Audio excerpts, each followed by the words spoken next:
Bueno, jóvenes, quiero que me confirmen si pueden observar la presentación en pantalla.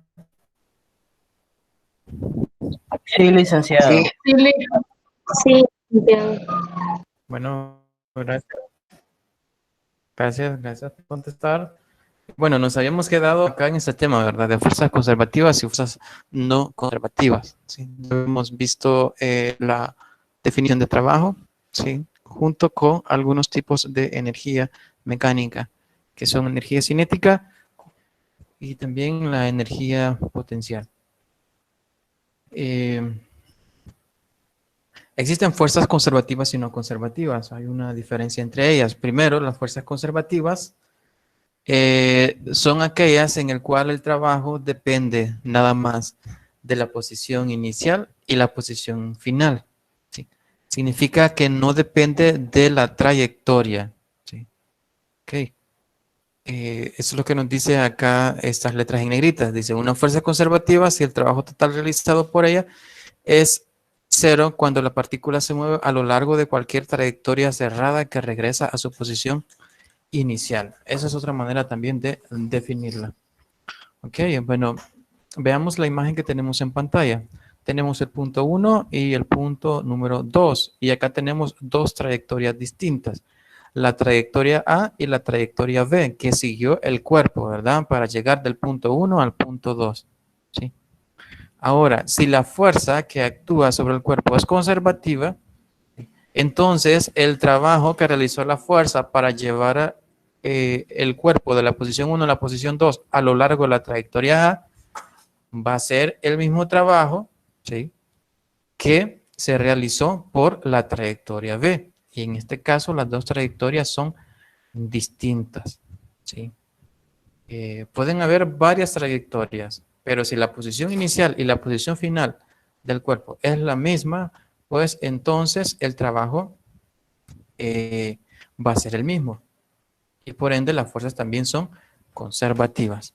Eso es lo que tenemos acá. Nos dice que el trabajo realizado de 1 a 2, ¿sí?, por la trayectoria A, es el mismo trabajo realizado del punto 2 al punto 1 por la trayectoria B. Eso es lo que nos dice acá. Y por lo tanto, el trabajo neto realizado en esta línea cerrada, es decir, de ida y de vuelta, pues tiene que ser igual a 0. ¿Sí? Ese es el trabajo neto. Repito, esto sucede en las fuerzas conservativas. Ahora veamos las fuerzas no conservativas, ¿no? Una fuerza se llama no conservativa si el trabajo realizado por ella depende de la trayectoria seguida por la partícula. ¿Sí? En este caso, el trabajo realizado de 1 a 2 va a ser distinto al trabajo de 2 a 1, realizado por las distintas trayectorias A y B. Y acá el trabajo neto es diferente de 0. ¿Sí? Se disipa más energía, dice, por fricción al tomar la trayectoria más larga. Por ejemplo, acá en esta imagen de abajo tenemos una trayectoria que va del punto A al punto B. ¿Sí? Tenemos tres caminos, el camino 1, el camino 2 y tenemos el camino 3. ¿Sí? Si el cuerpo se va arrastrando por estas tres trayectorias y hay fricción, pues entonces se va a disipar, ¿sí?, mayor energía debido a la fricción al tomar la trayectoria más larga, aunque los puntos sean los mismos, ¿sí? Pero esto es en las fuerzas no conservativas. ¿Sí? Jóvenes, ¿tienen alguna pregunta acerca de estas fuerzas conservativas y no conservativas?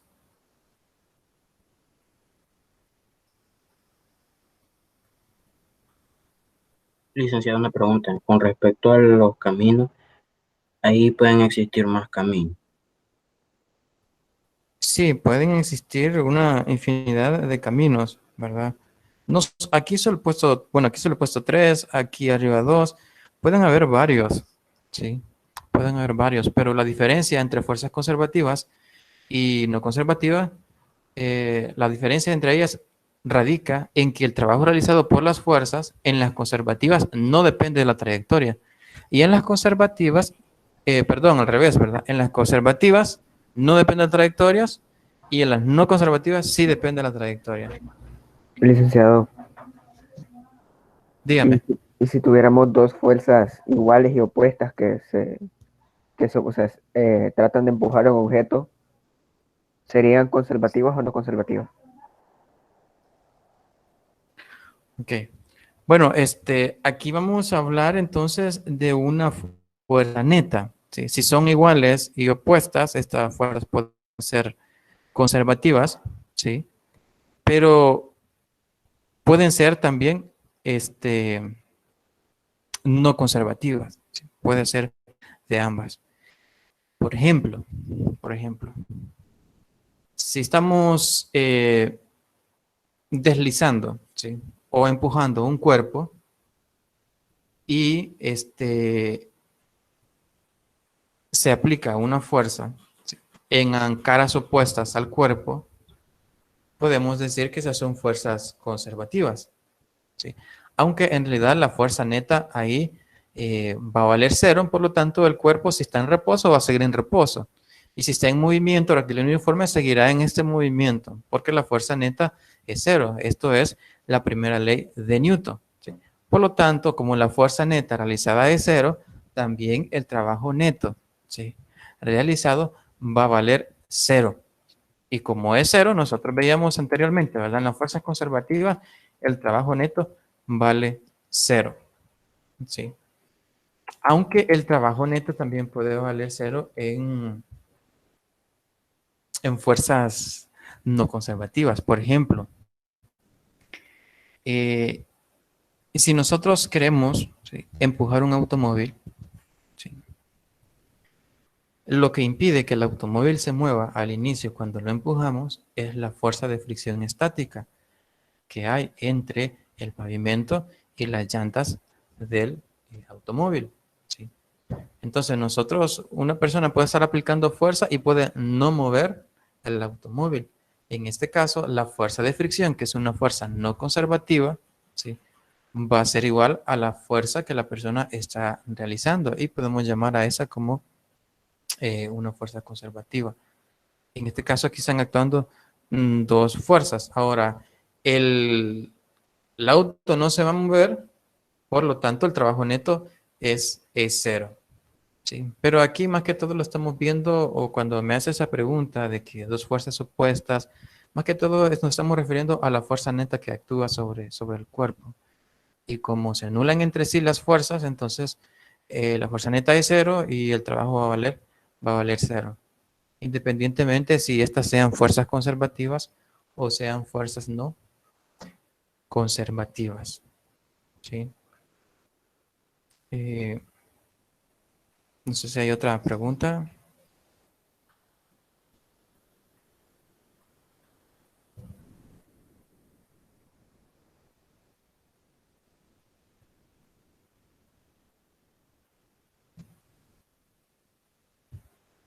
Bueno, si no hay más preguntas, vamos a seguir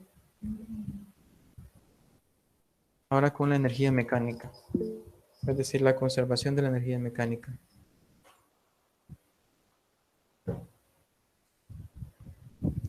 Ok, me pregunta un compañero si en el ejemplo del auto no se cuenta la energía potencial del sujeto. No, ahí no hay energía potencial, y dependiendo de la energía potencial que se trate. Estamos a nivel del suelo, entonces no hay energía potencial gravitatoria, ¿sí? Lo que va a haber es una energía cinética, un cambio de energía cinética en el momento en que el auto se empiece a mover, porque va a estar evidentemente en movimiento, ¿verdad? Va a cambiar su energía cinética. La energía cinética va a ser igual al trabajo empleado, ¿verdad? Para mover el carro. Pero energía potencial no hay, ¿sí? No hay. A menos de que el auto esté adherido a un resorte gigante, ¿verdad? Entonces ahí sí se va a almacenar energía potencial, pero en este caso es elástica. O si es Superman y levanta el carro, ¿verdad? Por encima de sus brazos, entonces eh, se va a generar ahí una energía potencial gravitatoria. Solo en esas condiciones, nada más. Ok. Bueno, vamos a seguir. Energía Mecánica. La energía mecánica de un sistema en un punto determinado es la suma de la energía cinética y potencial en ese punto. Eso ya lo decíamos anteriormente. La energía mecánica es igual a energía cinética más energía potencial, ¿sí? Y esta energía potencial puede ser gravitatoria o gravitacional, o también puede ser elástica, o las dos, ¿verdad? Puede tener también de los dos tipos, dependiendo de la posición del sistema. Bueno, aquí nos dice que si solo actúan fuerzas conservativas sobre el sistema. Vamos a estudiar esta conservación de la energía en este momento, considerando solo fuerzas conservativas. En este caso vamos a tener que el cambio de energía mecánica va a ser igual a cero. ¿Qué significa? Que si no cambia la energía mecánica a lo largo de la trayectoria, ¿sí?, entonces la energía es constante, se está conservando. Lo vamos a ver más adelante.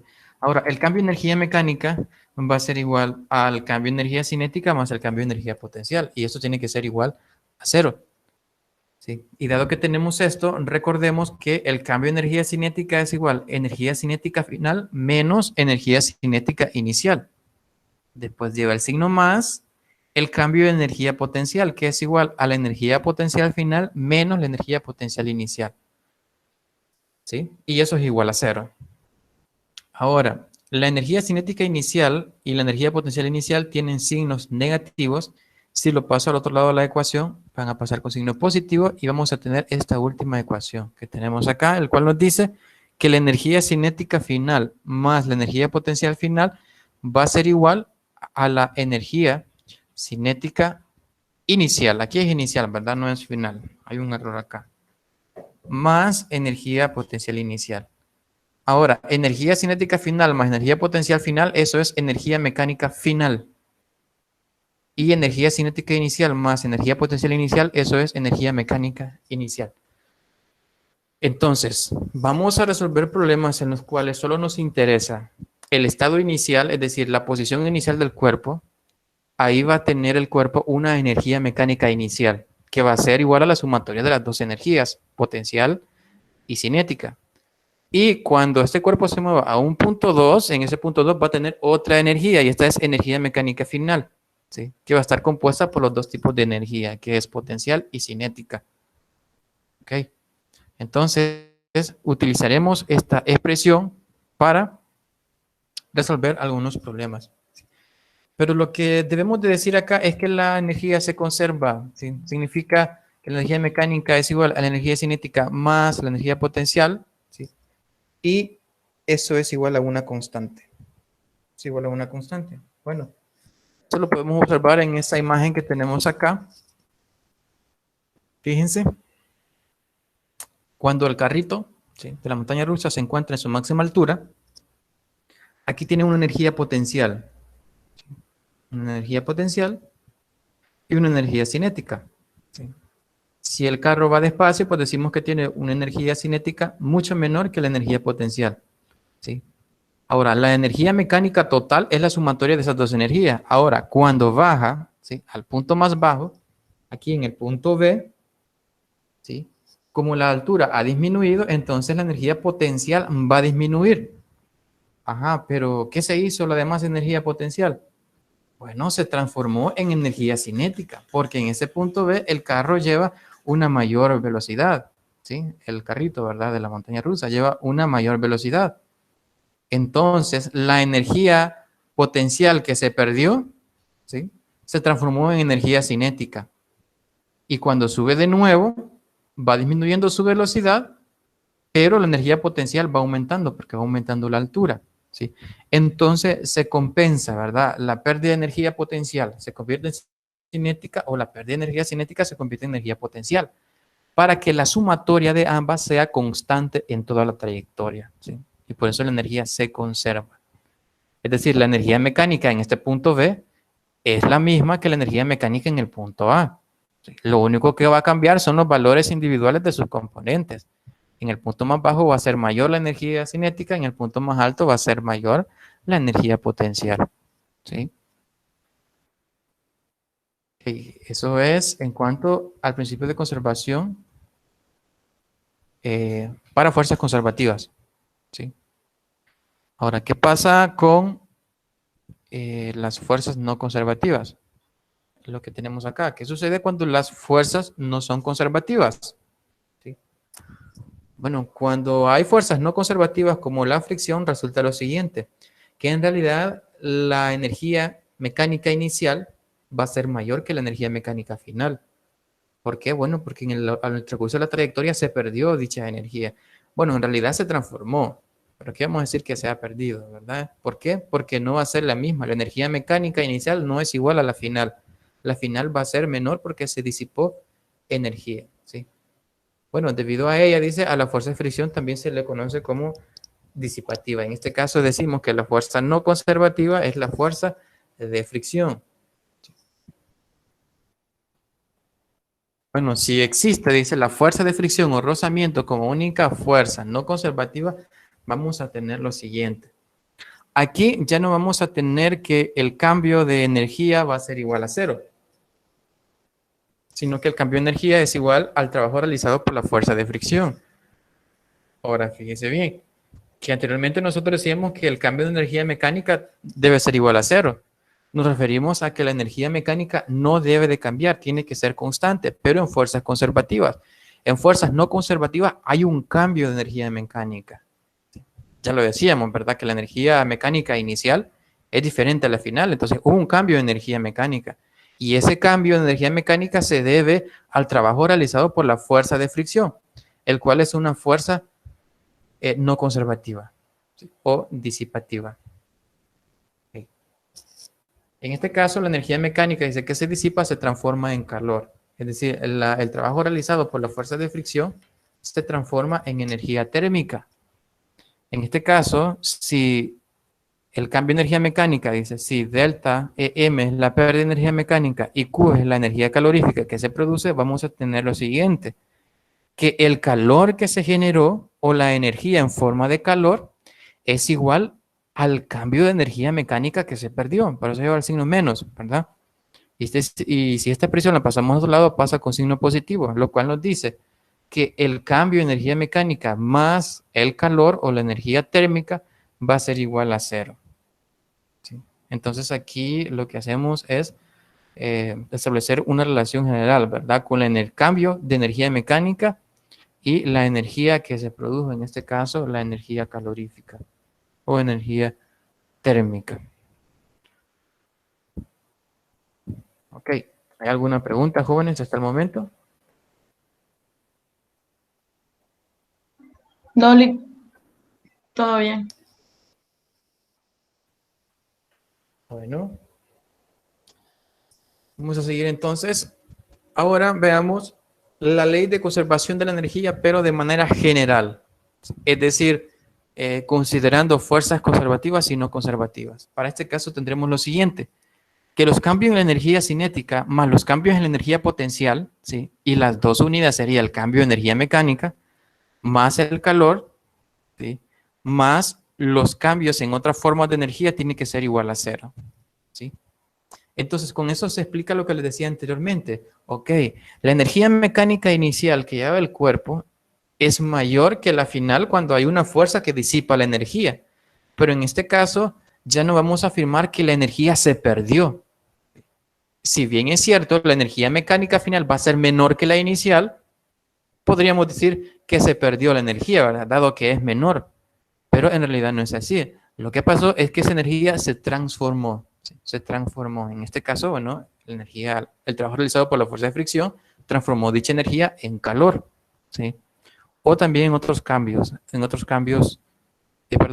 otras formas de energía. A eso le llamamos la ley de conservación de la energía, pero eso de una manera más general. Ahora, este es uno de los principios, dice, más básicos e importantes de la física y puede enunciarse así.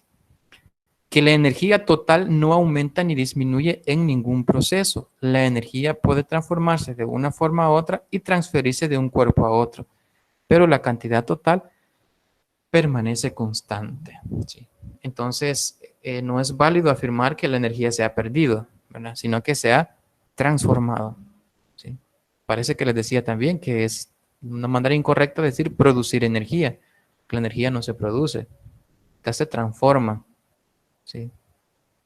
Cuando pensamos en las presas hidroeléctricas, ¿verdad? No sé si les decía el ejemplo a ustedes, de que nosotros afirmamos que en la presa hidroeléctrica se produce energía, pero ahí no se produce, ahí se transforma la energía. La energía cinética del agua se transforma al final en energía eléctrica. ¿Sí? Bueno, de una manera más general, el principio que todos conocemos, la energía no se crea ni se destruye, solo se transforma de una a otra en cantidades equivalentes. ¿Preguntas, jóvenes?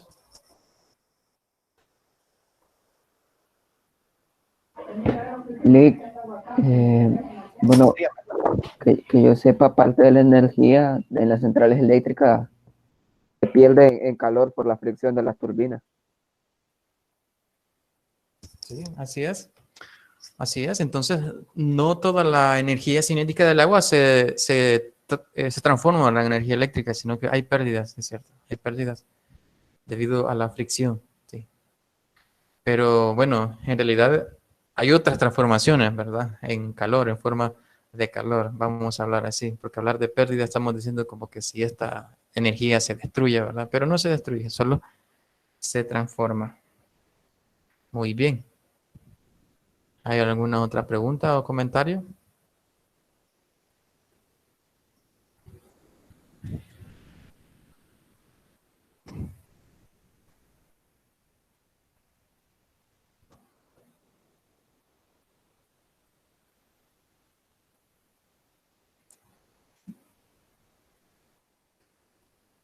Entonces vamos a definir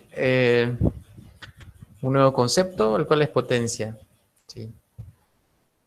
Eh, la energía puede transferirse, ¿sí?, de un cuerpo a otro, pero esta puede realizarse en una rapidez distinta.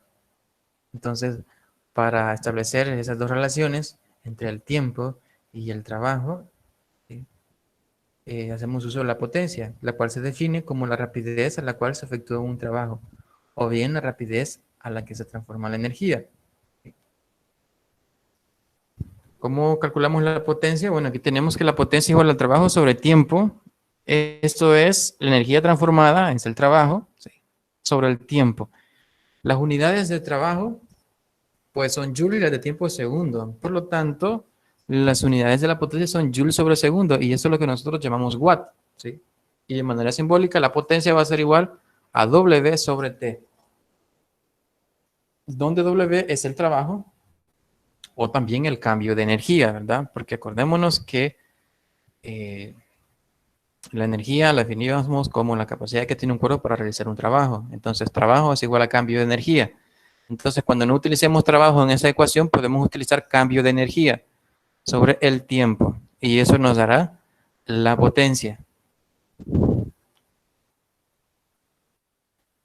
En las unidades, bueno, tenemos joule sobre segundo, eso es watt, ¿verdad? En el sistema CGS tenemos ergio sobre segundo, ¿sí? Y también tenemos el caballo de fuerza, ¿verdad? HP. Y un caballo de fuerza es igual a 746 watts. Esa es la equivalencia. ¿Sí?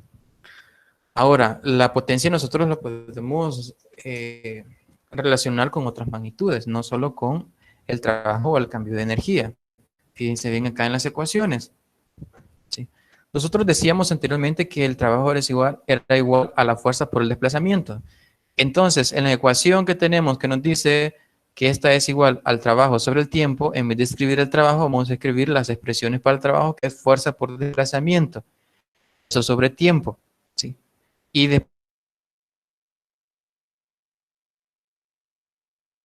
desplazamiento sobre tiempo, a eso nosotros llamamos velocidad. Entonces, la potencia también se puede calcular como la fuerza por la velocidad, ¿sí? Ok.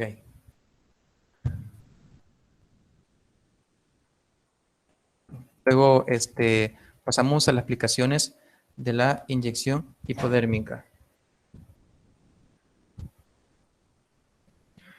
Vamos a ver, hablaríamos de entropía. Bueno, de entropía vamos a hablar en la unidad, veamos, estamos en unidad 4. Como en la unidad 6 vamos a hablar de entropía, ¿verdad? Bueno, aquí tenemos una aplicación acerca del trabajo y energía y estaba pensando antes de darles la clase en lo que decía esta diapositiva. Y es que en realidad no sé cómo funciona una inyección hipodérmica. ¿Alguien de acá sabe inyectar? Es una pregunta, jóvenes. Sí, yo. Ok, vaya. Quiero que me responda la siguiente pregunta para explicar bien esto de la inyección hipodérmica relacionada con el trabajo. Okay. Se ejerce una fuerza, ¿verdad? Para que la jeringa, ¿sí?, pueda ingresar al tejido. Sí, pero es mínimo. Mi pregunta es, usted ha ingresado la jeringa al tejido, ¿sí? ¿La jeringa se desliza o uno tiene que ir presionándola para que pueda, ingresar con más profundidad en el tejido? Ella solita, porque tampoco es que se va a entrar toda. Depende del tipo de medicamento que vaya a poner también, porque hay manera para hacerlo. Ok, sí. Bueno, entonces, sí, lo que quería saber es eso. Bueno, y usted me lo ha confirmado y es lo que nos dice acá el texto. Dice, para que la aguja de una inyección hipodérmica pueda penetrar en el interior de los tejidos del cuerpo, se requiere realizar un trabajo con el propósito de evitar la necesidad de empujar la aguja después de haber picado. El paciente podría moverse, dice. Bueno, entonces usted dice que esta tiende a deslizarse. Ahora, aquí hay un cambio de energía, ¿sí? Hay un cambio de energía cinética de la jeringa y ese intercambio de energía, de energía cinética se debe al trabajo que se requirió para poder, ¿sí?, penetrar al tejido. Entonces dice acá, se imprime a la jeringa suficiente energía cinética de modo que se logre la penetración a la profundidad requerida, ¿sí? Esta energía se convierte en energía térmica en los tejidos y en la aguja al realizar trabajo de penetración. ¿Sí? Entonces, esto es otra cosa que me llamaba la atención, ¿sí? Que llega un momento en que la aguja se detiene. ¿Sí? Y si se detiene, esa energía cinética debió haber ido a algún lado.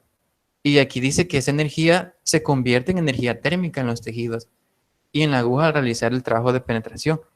Significa que tanto la aguja como el tejido alrededor quizás no se percibe, pero aumenta su temperatura un poco, ¿sí? Se convierte en energía térmica, esa energía cinética, ¿sí? Bueno, eso es una de las principales aplicaciones, ¿verdad? La inyección hipodérmica, ¿sí?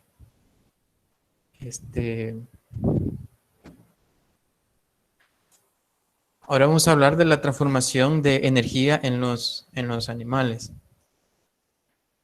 Bueno, para nadie es ajeno, ¿verdad?, la idea de que en nuestro cuerpo suceden varias transformaciones de energía. ¿Sí? En los seres del reino animal, dice, la fuente usual de energía química son los hidratos de carbono, ¿sí? Es decir, los hidrocarburos, ¿verdad?, que son diferentes moléculas que contienen carbono e hidrógeno. Bueno, eso ustedes lo saben mejor. Ahora, los cuales se combinan, dice, con el oxígeno para formar agua y dióxido de carbono, con una liberación de energía. Entonces, de lo que estamos hablando acá son de procesos metabólicos, y para dichos procesos metabólicos se necesita una energía. Y esa energía, pues, son proporcionadas por los hidratos de carbono. Aquí nos da otro ejemplo. Un caballo, dice, puede quemar combustible a razón de 2000 watts o efectuar trabajo mecánico a razón aproximadamente de 500 watts durante periodos prolongados.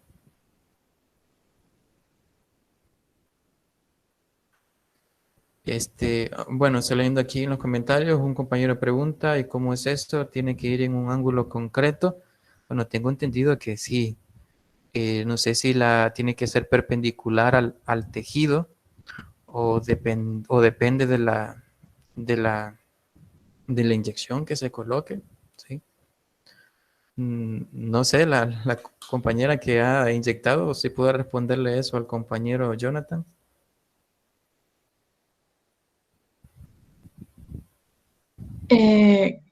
¿Cómo fue la pregunta? Si la jeringa ingresa al tejido con algún ángulo en concreto, yo tenía entendido que tiene que ser Sí, perpendicular, es decir, recto. Sí. sí, es como, se va a formar como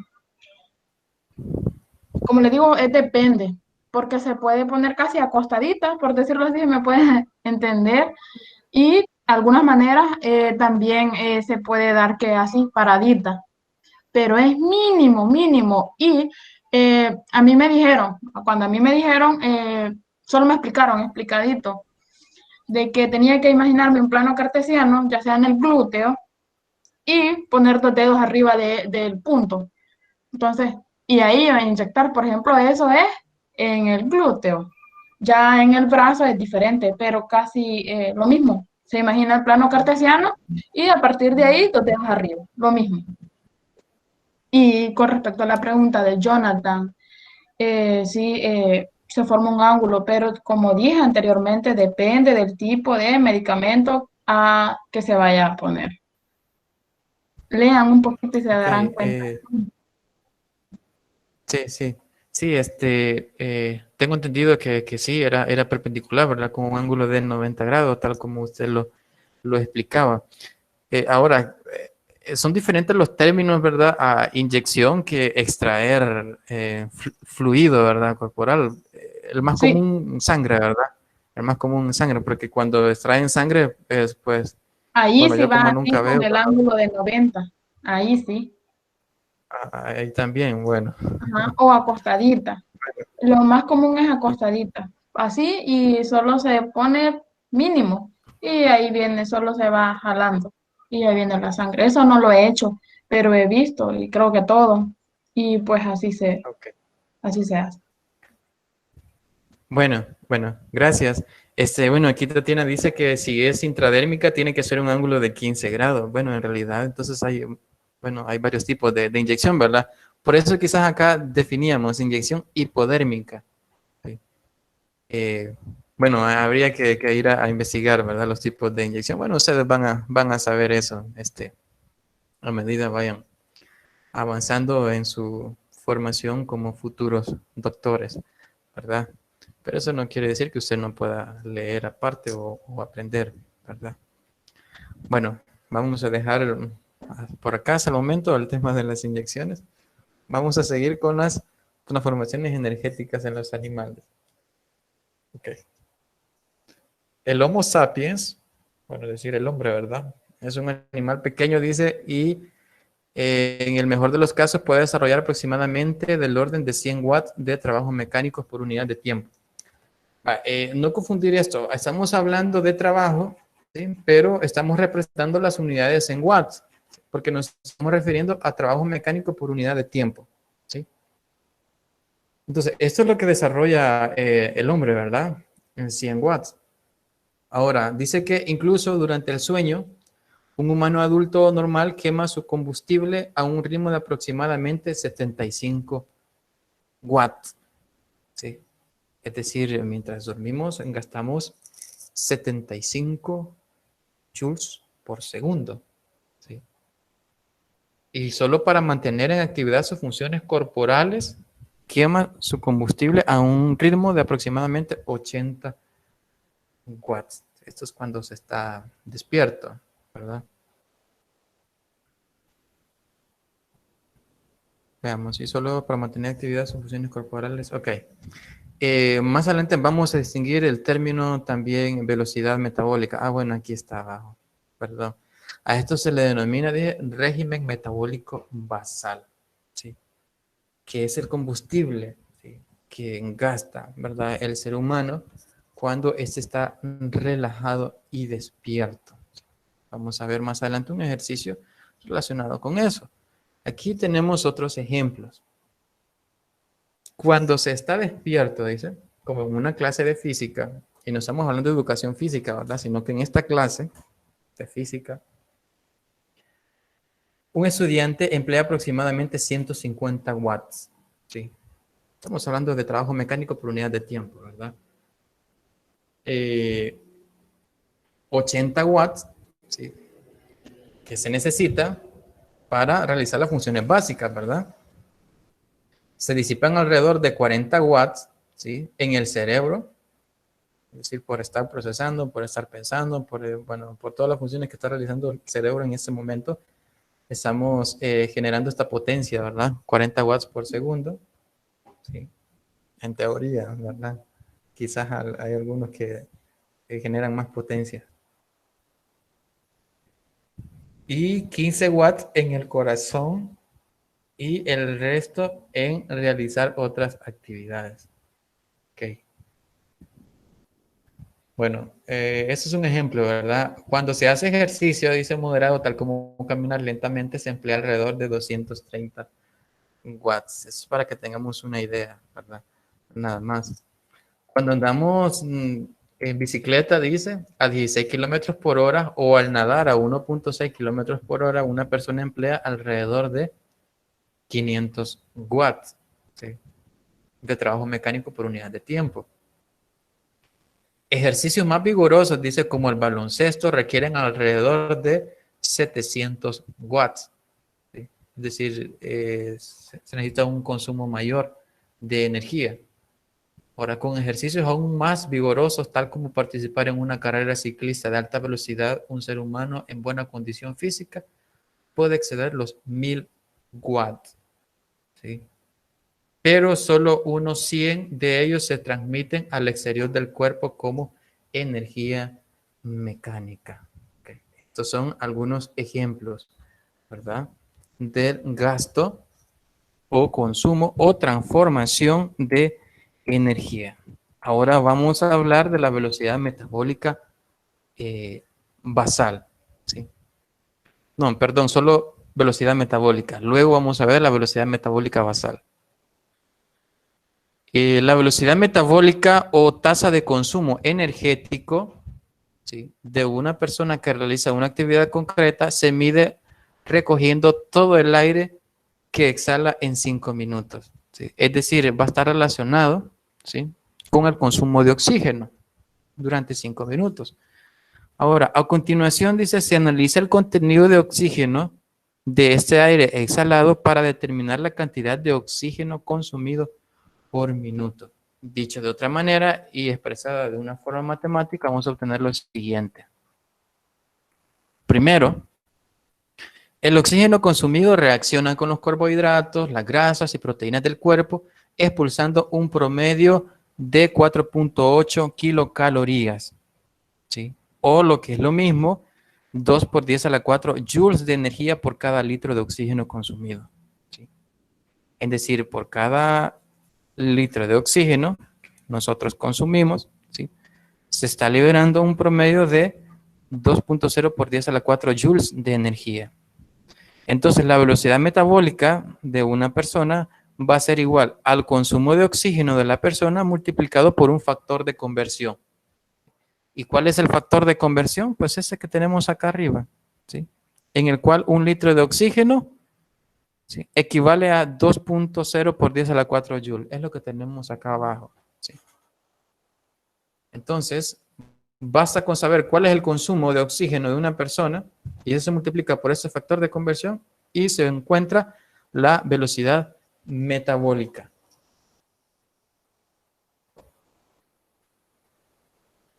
Bueno, aquí tenemos un pequeño ejemplo. Nos dice, supongamos por ejemplo que el hombre consume 1.45 litros de oxígeno por minuto durante una carrera de bicicleta. Su velocidad metabólica es entonces, bueno, escribimos la ecuación primero, ¿verdad? La velocidad metabólica es igual al consumo de oxígeno por el factor de conversión. El consumo de oxígeno, ya lo da el ejercicio, es de 1.45 litros de oxígeno por minuto, Colocamos ese valor por el factor de conversión. ¿Sí? En este caso es 2.0 por 10 a la 4 joule sobre litro. ¿Sí? Entonces vamos a obtener lo siguiente. Bueno.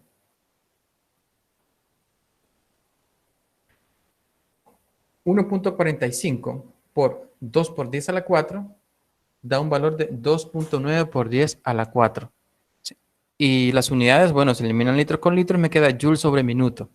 Ahora, eso se pasa a segundo, ¿sí? Para que nos dé unidades de watt. Ahora lo multiplicamos por factor de conversión, en el cual un minuto es igual a 60 segundos. Y aquí dividimos 2.9 por 10 a la 4 entre 60 y nos da un valor de 483. Se eliminan los minutos y nos quedan unidades de joule sobre segundos y eso es watt. ¿Sí?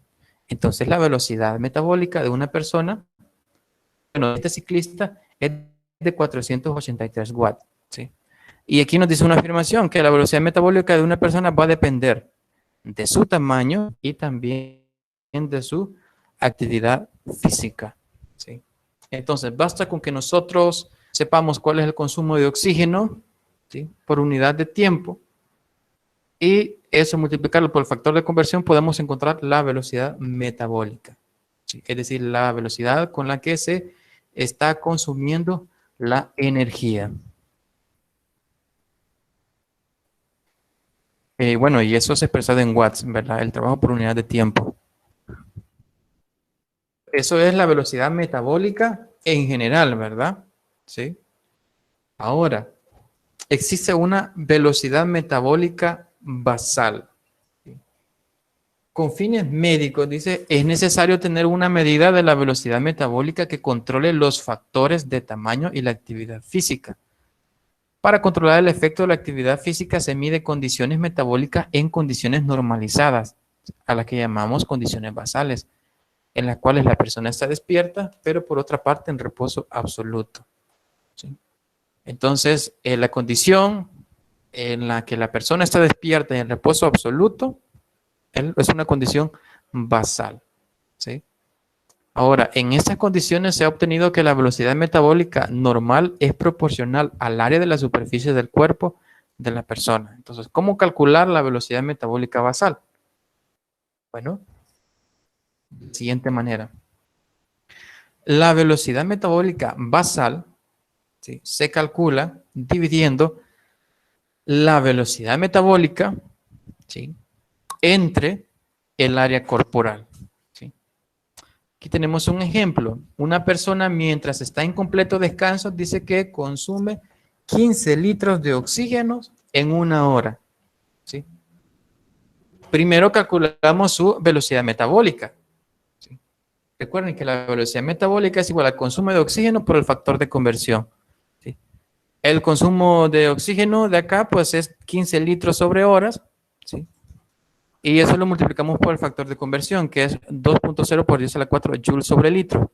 ¿Sí? Se elimina litro con litro y nos queda joule sobre hora. Al multiplicar 15 por 2.0 por 10 a la 4 da un valor de 3 por 10 a la 5. Y esto es joule sobre hora, pero hay que convertir a joule sobre segundo. Entonces, multiplicamos por el factor de conversión de que una hora es igual a 3.600 segundos. En este caso, dividimos, ¿verdad? 3.0 por 10 a la 5 entre 3.600 y eso da un valor de 83.3 watts. ¿Sí? ¿Se recuerdan en unas diapositivas atrás? Habíamos dicho que era de 80 watts el consumo, ¿sí?, energético normal de una persona. Y esta persona pues dio 83.3 watts. Esto es la velocidad metabólica. Ahora, para encontrar la velocidad metabólica basal, ¿sí?, necesitamos dividir esa velocidad metabólica entre el área. Ahora, si nosotros decimos que el área total de la superficie del cuerpo de esa persona que consume 15 litros de oxígeno por hora, bueno, es de 1.7 metros cuadrados. Entonces vamos a dividir la velocidad metabólica, que es 83.3 watts, entre el área, que es 1.7 metros cuadrados. Y eso nos da un valor de 49 watts sobre metro cuadrado. Y esa es la velocidad metabólica basal.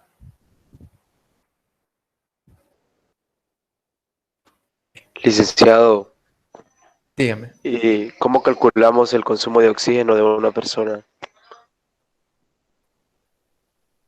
Bueno, el consumo de oxígeno,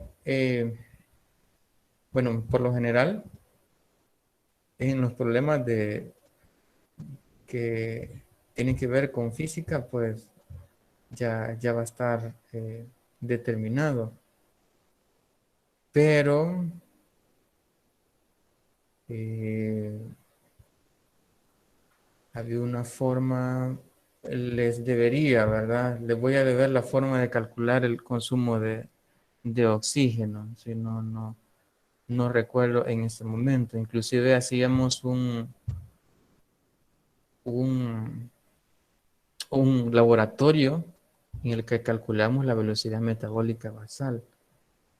Pero no recuerdo en ese momento. O sea, les voy a deber la respuesta de cómo calcular el consumo de oxígeno. Sí.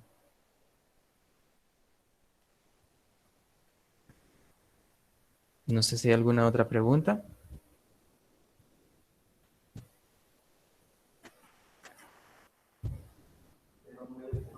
Preguntan acerca de FC, si es una constante. Sí, es una constante. FC significa factor de conversión, ¿verdad? Sí. Mediante experimentación, ¿verdad? Se ha encontrado de que por cada litro de oxígeno consumido, todas las reacciones metabólicas pues consumen una energía de 2.0 por 10 a la 4 joules. Esto es estándar. Entonces es una constante, ese factor de conversión.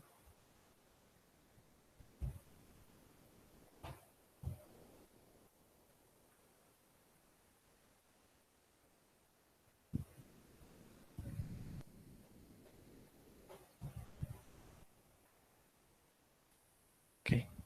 No sé si hay otra pregunta.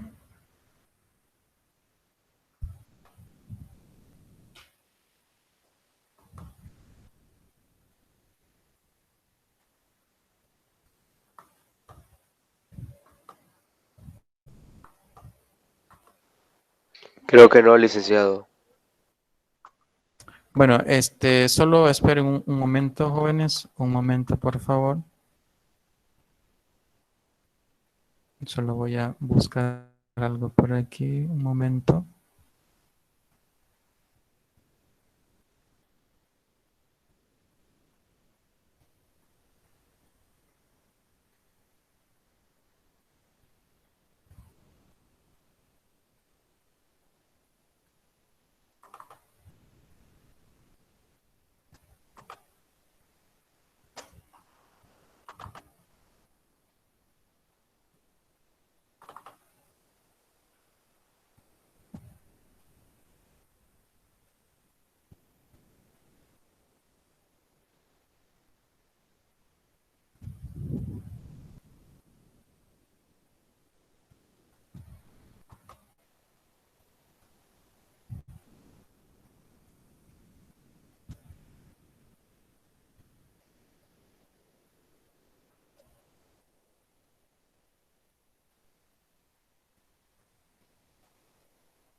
Bueno, jóvenes, disculpen la espera. Sí, estaba buscando por acá en los laboratorios cómo calcular ese consumo de oxígeno. Sí, pero no encuentro. Así que voy a buscar y les voy a dar una respuesta, ¿verdad? Bueno, Licenciado, una no sé pregunta. si hay preguntas. Dígame. ¿Y el día de ayer no hubieron tutorías?